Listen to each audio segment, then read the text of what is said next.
Outside the walls of Samarkand, in the early spring of 1220, tens of thousands of people were driven out onto the open plain. The city had fallen. The gates were broken. The great domes of one of the richest cities in the Islamic world stood behind them, still smoking. And now, Mongol soldiers moved slowly through the crowd. They weren't looking for weapons. They were looking at hands, calluses, ink stains on fingers. The tools some men still carried on their belts. The men they pointed to were pulled aside. Craftsmen, engineers, weavers, doctors, scribes. They were spared. The rest, merchants without a trade, farmers, shopkeepers, the elderly, were separated into other groups. And by then, what happened to those groups was already well known across half of Eurasia. This is the strange contradiction at the heart of the Mongol Empire. The most feared destroyer in recorded history, a conqueror whose armies emptied cities and left rubble across 3 continents, was at the very same time running the largest and most deliberate operation of skilled labor extraction the world had ever seen. Craftsmen, engineers, weavers, doctors, scribes, pulled by trade, by usefulness, and marched sometimes thousands of miles to serve a new master. Why would the same men who leveled Bukhara take such care to preserve the workshop of a Persian silk weaver? Why did the world's most terrifying army carry at its head not just archers, but architects? To understand what was really happening on that plain outside Samarkand, we have to go back 14 years, to a much colder place and a much smaller gathering, to the steppe in the year 1206. In 1206, on the banks of the Onan River, in what is today northern Mongolia, the tribes of the steppe held a great assembly called a Kurultai. There they raised a man named Temujin, born the son of a minor tribal chief, orphaned young, raised in poverty on the edge of the grassland, into a new title, Genghis Khan, supreme ruler of all who lived in felt tents. To understand what this meant, you have to picture the steppe itself. Grassland stretching to every horizon. Wind, freezing winters, thin populations spread across enormous distances.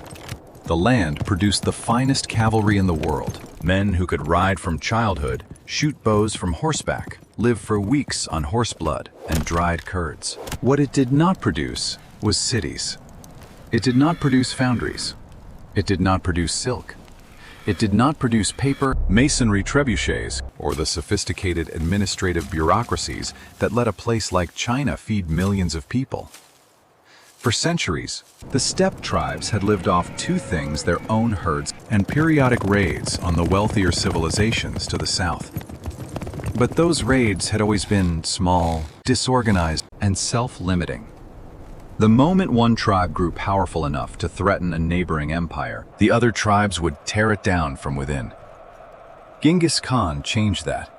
By 1206, he had done what none of his predecessors had ever managed. He had unified the steppe. The old cycle of raids and revenge of tribe fighting tribe was over. But that created a new problem.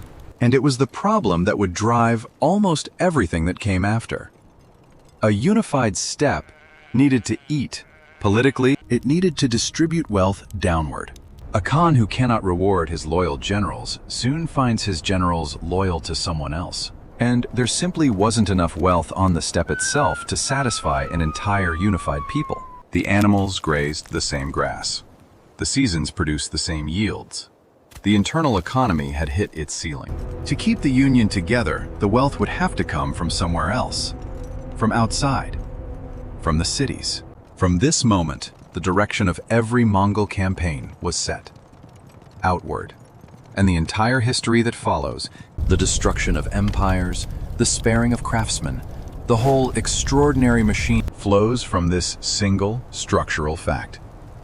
In 1211, 5 years after his elevation, Genghis Khan turned his armies south and crossed into the territory of the Jin dynasty in northern China. This was the moment the Mongols met the wall. Not one wall, many walls.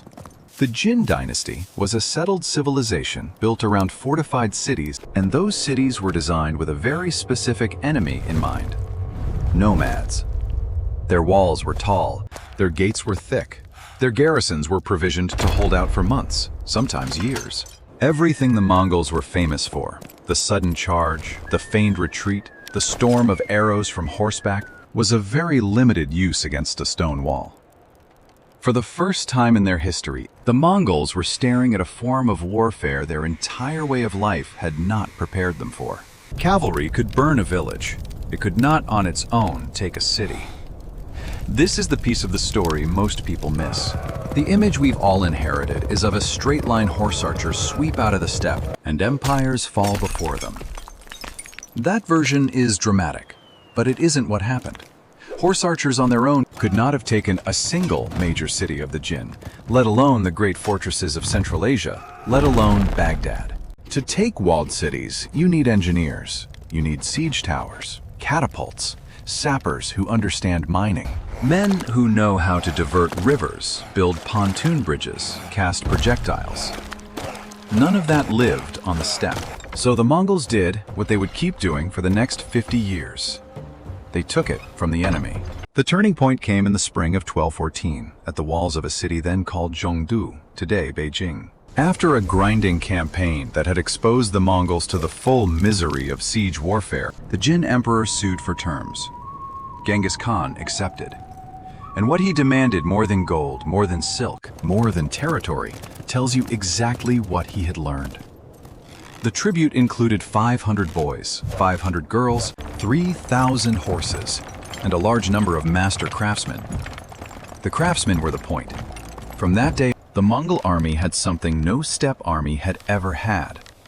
A permanent in-house corps of Chinese siege engineers, men who knew how to build a trebuchet, how to construct a mining tunnel, how to lay out a bridge over a river none of the Mongol generals had ever crossed. These men were not slaves in the ordinary sense. They were given rations, they were given rank, they were given stakes in the campaigns they helped win. And in exchange, they transferred 1,000 years of Chinese siege knowledge onto the back of a nomadic army. From this moment forward, the Mongol war machine stopped being a cavalry force with a supply problem. It started becoming something new. A hybrid engine that combined steppe mobility with sedentary technology. And every campaign after this one would be shaped by what the last campaign had captured. This is a good moment to introduce a man who does not matter yet, but who will matter enormously later. In these same years, a Chinese-educated Khitan scholar named Yelu Chukai, tall-bearded, unfailingly patient, from a family of long service to fallen dynasties, was drawn into the Khan's orbit as an advisor. In 1214, he was just one more face at the court. Remember him. He was the man who would eventually convince a room full of Mongol generals that a live peasant is worth more than a dead one, and that a farm is worth more than a pasture.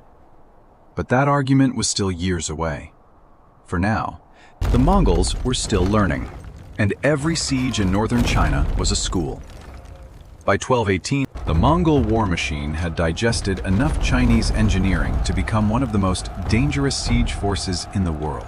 And it was at this moment that history, or geography, or fate, offered Genghis Khan a new target. Far to the west, sitting across the great trade routes that ran from Persia into China, lay the Khwarezmian Empire. It covered what is today Iran, Turkmenistan, Uzbekistan, and much of Afghanistan.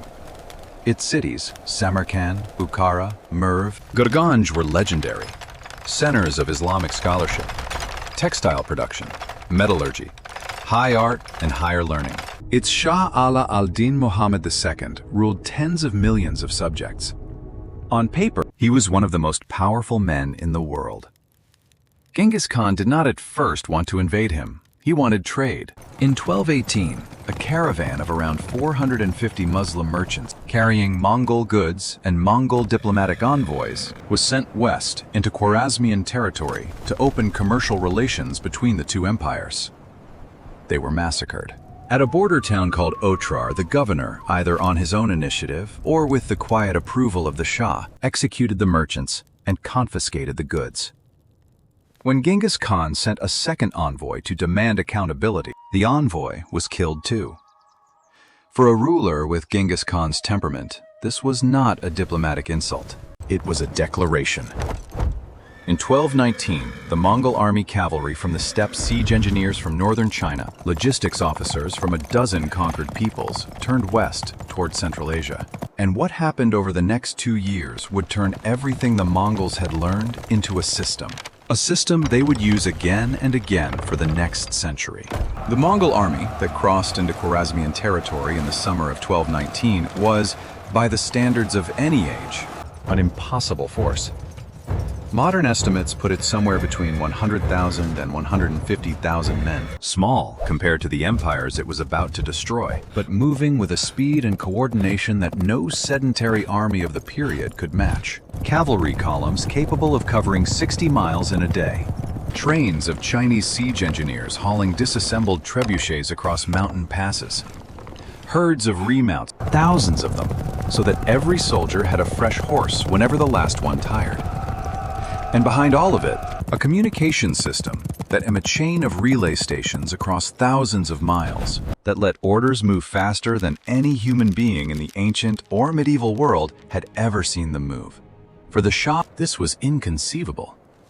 His military doctrine assumed a slow, plodding invader that could be worn down over months. He had garrisoned his major cities individually rather than concentrating his forces into a single field army. It was the doctrine of a man defending against a normal enemy. He was not fighting a normal enemy. The first great city to fall was Bukhara in February 1220. And this is where the Mongol template, the one that had been half-formed in northern China, clicked into its final terrifying shape. After the walls were breached and the citadel taken, Genghis Khan gave a specific order. The entire surviving population was driven out of the city onto the plain outside its walls. Then, in the presence of the Khan himself, the crowd was sorted. Not slaughtered, sorted. The artisans and skilled craftsmen, weavers, metalworkers, jewelers, doctors, scribes, every man whose hands knew a specialized trade, were pulled aside as a first category. They were to be spared and deported east to Mongolia and the imperial workshop to serve the Khan's family. The able-bodied men without a trade, farmers, ordinary laborers, young men without craft, were placed in a second category. They were conscripted into what the Mongols called the hashar. The word can be translated as levy, or, more honestly, as human tool. They would be marched at the front of the next siege, forced to fill the moats, push the towers, dig the tunnels, absorb the arrows of the next city's defenders. Most would die. The women and children were placed in a third category, enslaved, distributed, taken away with the moving column. 3 neat categories applied to every city that fell. Bukhara was the prototype. Samarkand, 1 month later, was the industrial scale demonstration. Samarkand was a city of perhaps 200,000 people, one of the largest in the Islamic world, the center of an entire regional economy. When it fell in March 1220 and the population was driven out onto the plain, the same plain we open this story on, the Mongols, separated out by chronicler estimates around 30,000 craftsmen, roughly 10 to 15% of the entire urban population. In practical terms, that meant the entire skilled middle class of one of the most advanced cities on Earth extracted in a single operation. These 30,000 were not marched to any single destination. They were distributed. Genghis Khan gave portions to his sons, to his generals, to his brothers, to be shipped east, some to Mongolia, some to the new administrative centers of the empire, some to the personal workshops of individual princes. Human beings, in other words, were being handed out the way in another kind of empire, real estate might be. Now, pause here for a second, because this is the moment when the standard picture of the Mongols starts to fail. The image most of us have inherited is of a mindless horde, bloodthirsty, undifferentiated, killing for its own sake. And there is a version of history that could be told that way. The piles of skulls, the emptied cities, the numbers that still shock modern demographers. Except that's not what was actually happening on that plain outside Samarkand. What was happening was closer to a modern industrial sorting line. Rational, categorized. precisely calibrated to what the empire needed. The violence was real. Nothing in this story softens what it looked like to be one of those farmers pushed into the Hashar. But the violence was strategic. Every city was, in a very real sense, a resource extraction site. And the most valuable resource, more valuable than gold, more valuable than silk, more valuable than the city itself, was skilled human hands. This is the piece the popular image gets wrong. The Mongols did not hate sedentary civilization. They were the most aggressive consumers of it the medieval world ever saw.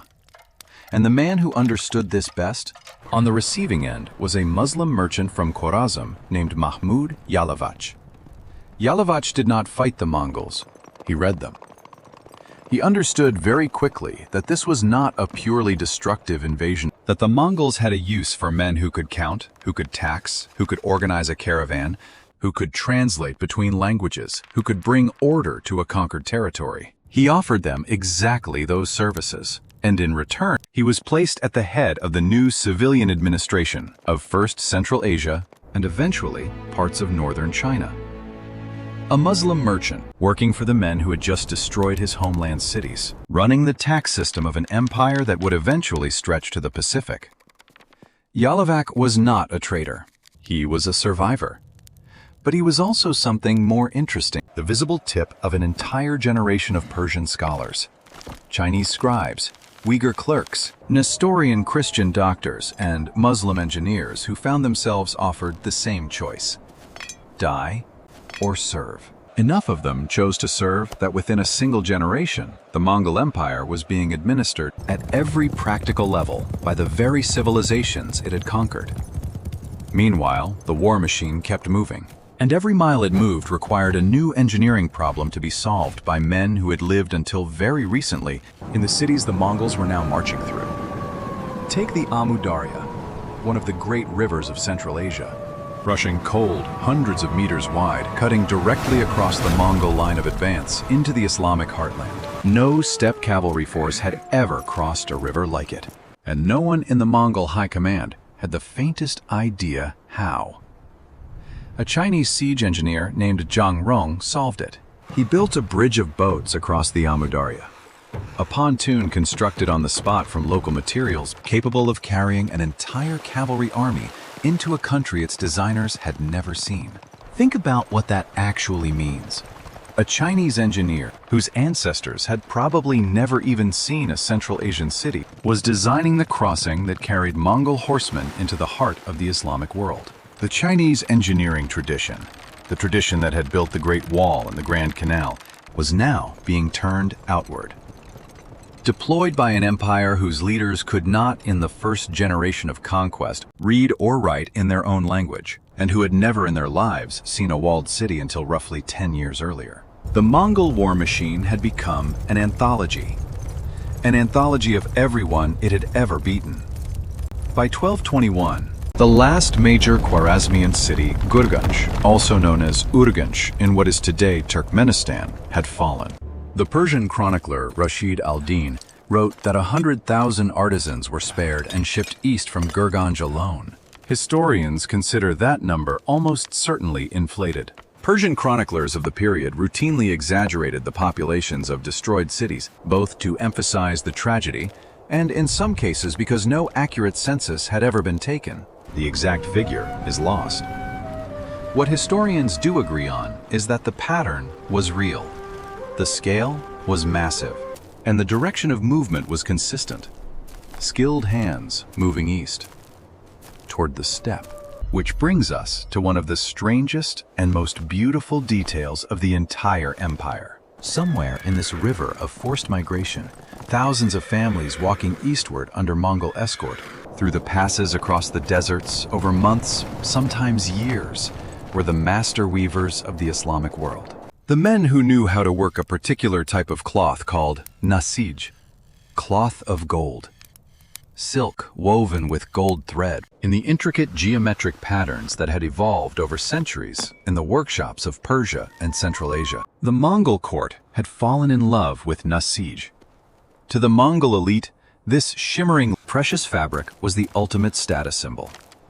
And so the weavers were relocated not simply to display their cloth to the Khan, but to set up entire new workshops on the Mongolian steppe.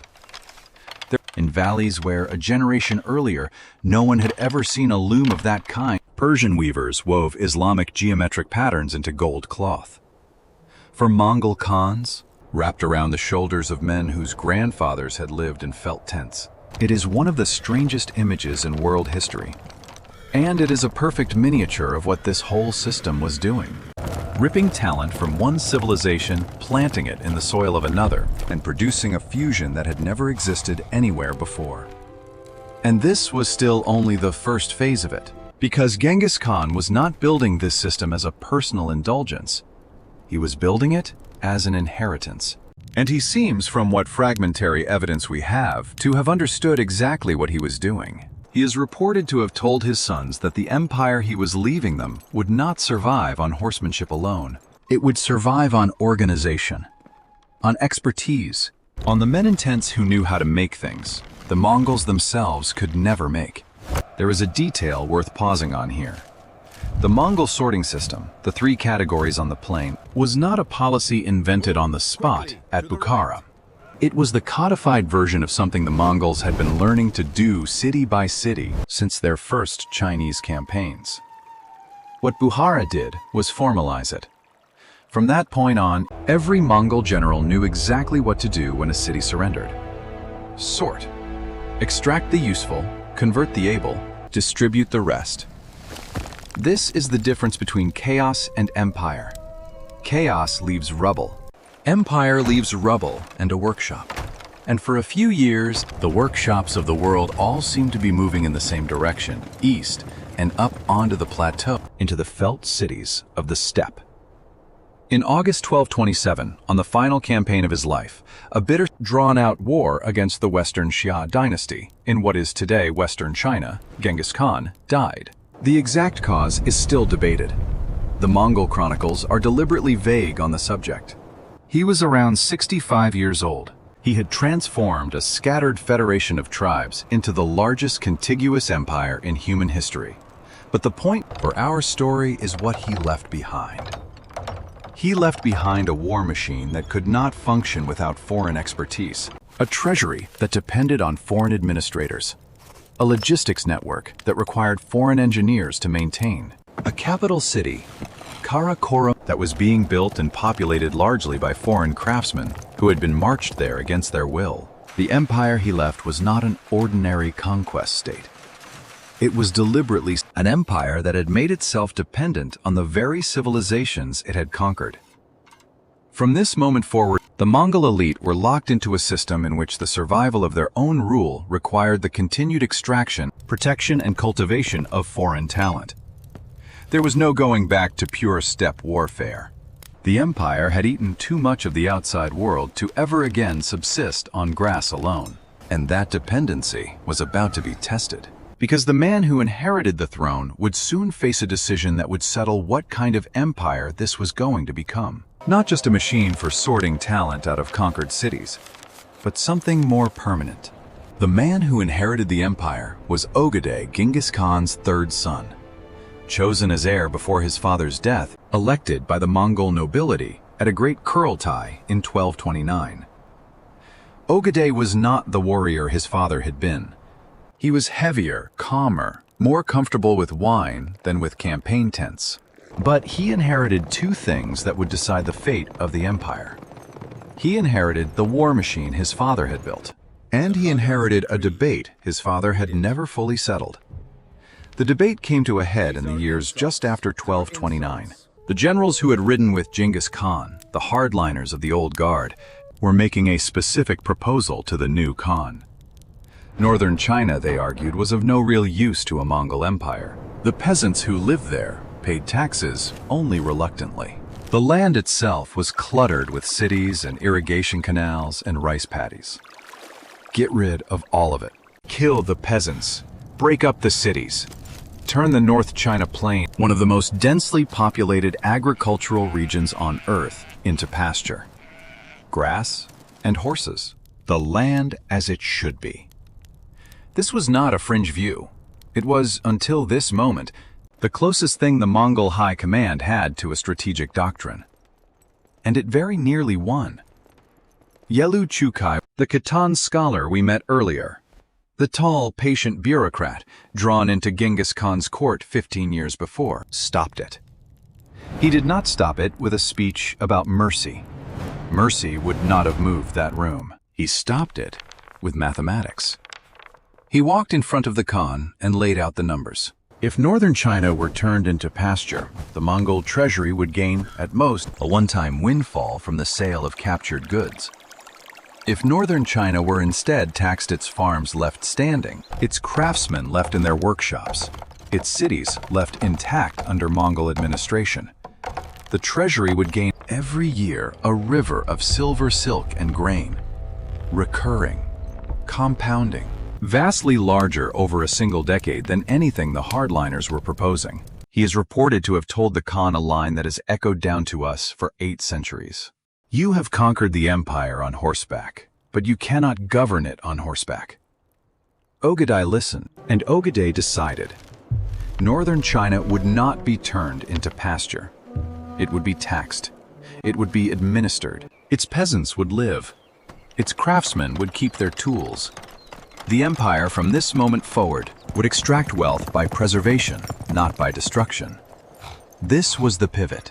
The Mongols would no longer be only a machine for sorting talent out of falling cities. They would become a bureaucratic empire, one that ran at genuine continental scale on the taxed labor of dozens of conquered civilizations, coordinated by administrators pulled from across them.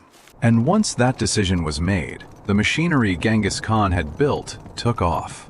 The template his generals had refined at Bukhara and Samarkand was applied city by city across an ever-widening front. The Chinese engineers his armies had captured a generation earlier now trained a second generation of engineers, half of them born on the steppe. The Muslim administrators recruited from Khwarezm now trained Mongol princes in the arts of taxation. The Persian weavers relocated to the Mongolian highlands were now producing nesij at a scale that the Islamic world itself could no longer match. The empire was becoming, in a very literal sense, an aggregation of everyone it had ever conquered. The clearest single image of what this meant comes from 30 years after Genghis Khan's death, and it captures the whole logic of the system in one scene. In 1258, an army under the command of Genghis Khan's grandson Hulagu arrived outside the walls of Baghdad. Baghdad at that time was the seat of the Abbasid Caliphate, the intellectual and religious capital of the Islamic world, home to the House of Wisdom, one of the greatest libraries in human history. Its walls had stood for 500 years. Its caliphs traced their lineage back to the family of the Prophet Muhammad himself. Hulagu's army sat down around those walls. And then, from within his army, roughly 10,000 Chinese siege engineers walked forward. 10,000. Chinese siege engineers outside Baghdad. Try to hold that image for a second. These were men who or whose fathers had lived their entire lives in the walled cities of northern China. Many had never seen an Arab, a mosque, or a palm tree before the campaign began. They had marched on foot and by horse across roughly 3,000 miles of some of the hardest terrain on the planet. And they had done it under the command of a Mongol prince whose grandfather had 40 years earlier spared the very first Chinese engineers who taught the empire what a trebuchet was. They set up their siege engines, they dug their tunnels, they organized the assault. And within 13 days, the walls of Baghdad were breached. The caliph was captured, and one of the great cities of the medieval world was in Mongol hands. The Islamic world was destroyed in the end by an engineering tradition its rulers had barely known existed. Chinese trebuchets, Chinese sappers, Chinese logistical planning, deployed by a Mongol army against an Arab capital. That is what the sorting on the plain of Samarkand was really building toward. A world in which the technological products of one civilization could be on the Mongols' command, redirected against another. Expertise was no longer bound to the culture that produced it. What an empire could do was no longer limited by where its own people had been born. The historian Thomas Alson whose life's work has been the reconstruction of exactly this system, has put it as clearly as anyone. The Mongol policy of forced relocation, he argues, created the first genuinely unified Eurasian zone of cultural and technological exchange. Not a network of merchants, those had existed for centuries. A network of practitioners, engineers, doctors, astronomers, weavers, cooks, physically moved, physically placed alongside each other. In workshops, in courts, in cities from Karakoram to Tabriz. The anthropologist Jack Weatherford has phrased the same insight more provocatively. The Mongols themselves, he has written, made almost no direct technological breakthroughs of their own. They invented no religion of consequence, wrote very few books, produced almost no original science. What they did was conquer culture. They collected, and they passed on, from civilization to civilization. From workshop to workshop, they moved knowledge that had been sitting siloed in 100 different cities and forced it into contact with itself. Persian doctors treating Chinese emperors, Chinese astronomers working for Persian courts, Islamic geometric patterns woven into Mongol court dress. A single continent briefly thinking together. At sword point. And this is the paradox that ought to keep us up at night. The most destructive military force in recorded history was at the exact same time the first great cross-continental engine of technological transmission. The two facts are not in tension. They are the same fact seen from different angles. The Mongols cared about human talent because human talent was the most valuable, most transportable, most compounding form of wealth the medieval world produced. The same clarity that let them see this was the same clarity that let them dispose without hesitation of every human being they did not consider useful. The mercy shown to the artisan on the plain of Samarkand and the death of the farmer beside him were both products of a single, ruthless kind of thinking. We are not incidentally so far from that thinking as we might like to imagine. At the end of the Second World War, the United States and the Soviet Union raced each other across the ruins of the Third Reich to capture not gold, not art, not territory, but German scientists, rocket engineers, physicists, chemists. The American version of this operation was called Operation Paperclip, and it delivered men like Wernher von Braun, the architect of the V-2 rocket, and later of the Saturn V that carried Americans to the moon from the ashes of one empire into the service of another. The moral compromises involved were substantial. Some of the scientists brought over had been complicit in atrocities that, in another context, would have put them on trial. The Americans took them anyway. Because expertise in the 20th century, as in the 13th, was still one of the most valuable things that could be extracted from a defeated enemy. We have a modern phrase for the softer version of the same phenomenon: brain drain. The movement of highly skilled workers from developing countries to wealthy ones, drawn by better wages, better facilities, better opportunities. It is presented correctly as a market process.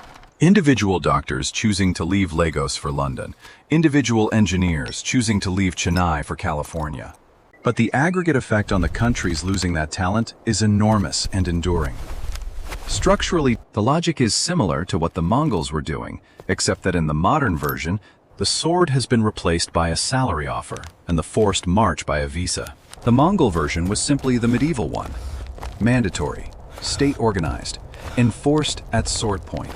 But the fundamental logic that skilled human labor is the highest value commodity a state can accumulate is not a medieval logic. It is our logic. They just saw it first, saw it clearly, and were willing to build an empire on it. Which brings us at last back to a plain in Central Asia in the spring of 1220. Back to the sorting outside the walls of Samarkand. Back to the Mongol soldiers walking through the crowd, looking at hands, at calluses, at the small tools tucked into belts. Back to the men pulled aside because they were useful. Back to the men who were not. We opened this story on that scene because it is in miniature the whole strange truth of the empire. The difference between life and death on that day was not virtue. It was not luck. It was not the mercy of the conqueror. It was the roughness of the skin on a man's palm. The specific tradable, extractable value of what those hands could still make. The Mongol Empire was forged undeniably by the bow. That much of the popular image is true. But it was sustained, enriched, and made into something durable by the loom, by the trebuchet, by the ledger, by the workshop, by the 10,000 Chinese engineers outside Baghdad, by the Persian weavers on the Mongolian plateau producing gold cloth for a court their grandfathers had never heard of, by Yelu Chukai, standing in front of a room full of generals and explaining patiently that a live peasant is worth more than a dead one. Genghis Khan spared the people he needed most because his empire could not exist without them. And in doing so, probably without ever intending it, certainly without ever imagining it, he forced the ancient world, for the first time in its long history, to globalize. Persian silk in Chinese courts, Chinese engines outside Baghdad, Muslim administrators taxing Buddhist farmers, Nestorian doctors treating Mongol Khans. An entire continent briefly exchanging its knowledge across borders it had never before crossed. The empire fell in time. All empires do. But the currents that opened the movement of skill across the Eurasian landmass never fully closed. Some of them are still flowing today. Every time a chemist boards a flight from Bangalore to Boston, every time a defected engineer walks into a rival government's lab, we are, in a very distant sense, still living inside the world that a Mongol Khan and a Khitan scholar built by argument on the steppe 800 years ago. That is the strange inheritance of the man who spared what he needed most. Not the piles of skulls, not the emptied cities, not the terror. The workshop quietly running in a country its makers never chose.